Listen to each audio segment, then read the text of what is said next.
आला हज़रत रहमतुल्लाह ताला अलैह ने तर्जुमा कुरान भी जो लिखा उसकी वजह ये थी कि लोग कुरान के तर्जुमा में ये लिखना शुरू कर चुके थे। मुआज़ल्लाह 2-3 मिसालें अगर मैं आपको बता दूं तो आपके भी होश उड़ जाएं।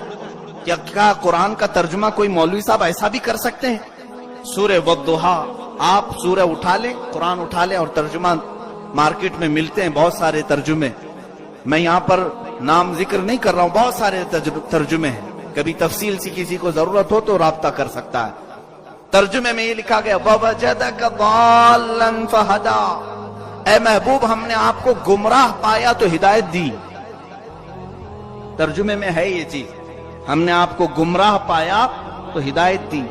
दाल का मतलब गुमराह होता है, ये मैं मानता हूं। अरबी में दाल का मतलब गुमराह, गैरिल मग़दूबि अलैहिम वलद्दाल्लीन।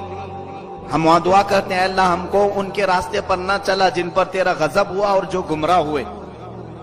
दाल का मतलब गुमराह है, लेकिन अरबी की एक खुसूसियत यह है, वर्ड एक होता है और माने 1000 होते हैं। कई ऐसे वर्ड हैं, लफ्ज़ ऐन ये कई मानों में आता है।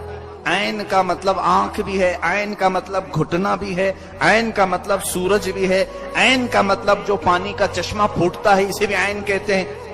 है तो एक ही लफ्ज, माने अलग हैं, लेकिन वो समझने वाला समझ जाता है यहाँ कौन सा माना निकालना है।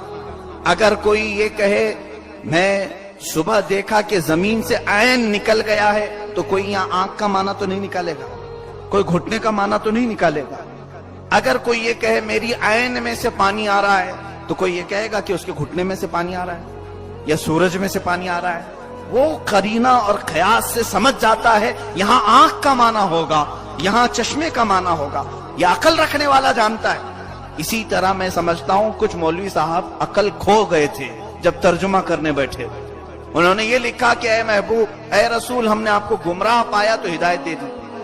दाल का मतलब सिर्फ गुमराह नहीं आता, और भी कई माने हैं, कई माने हैं। लुगत उठाकर देखो, डिक्शनरी उठाकर देखो। एक माना ये भी है कि जो किसी की मोहब्बत में वजद में अपना दिमाग फना कर देता है उसे भी दाल कहते हैं। जो महबूब होता है, किसी की मोहब्बत में पूरी दुनिया हो मावरा से बेनियाज चला जा रहा है, चला जा रहा है, उसे किसी चीज की फिक्र नहीं। मिसाल के तौर पर रास्ते में कोई चला जा रहा है और उसका महबूब उसके नजरों में है, और वो ना गाड़ियां देखता है ना इंसान देखता है, इसे कहते हैं दाल है किसी की मोहब्बत में। गुमराह नहीं कहेंगे उसे, वो मोहब्बत में खुद रफ्ता है, मोहब्बत का गिरफ्तार है, ऐसे को भी दाल कहते हैं। अब ये माना मुनासिब था, लेकिन दूसरे साहबों ने नहीं किया। आला हज़रत का कंजुल ईमान उठा करके देखो, 30वां पारा सूरह वद्दुहा में जब इस आयत का माना करना हुआ, तर्जुमा करना हुआ, आप लिखते हैं ववजदक ضالًا फहदा, ऐ रसूल हमने आपको अपनी मोहब्बत में खुद रफ्ता पाया तो अपनी तरफ बुला लिया। इससे ईमान भी बचा, ईमान भी बचा, इश्क रिसालत का तकाजा भी पूरा होता है। यही तो समझ में आता है कि उनका कमाल कि छोटी सी चीजों में हमें बचा लिया। सूरह फतह में 26वें पारे की सूरह पहली आयतें हैं, वहां पर भी कुछ लोग तर्जुमा करते हुए धोखा खा गए। कुरान की आयत है इन्ना फतहना लक फतहम मुबीना लियगफिर लकल्लाहु मा तक़द्दम मिन ज़ंबिका व मा तअख़र। ऐ महबूब हमने आपको रोशन फतह दी। दूसरों का तर्जुमा मैं सुना रहा हूं, ऐ रसूल हमने आपको रोशन फतह दी ताकि आपके अगले पिछले गुनाह माफ कर दिए जाएं। एक अजनबी आदमी अगर इस तर्जुमे को लेकर पूछे, ऐ मुसलमान बता तेरे रसूल के वो कौन से अगले पिछले गुनाह हैं जिसको रब ने माफ किया है?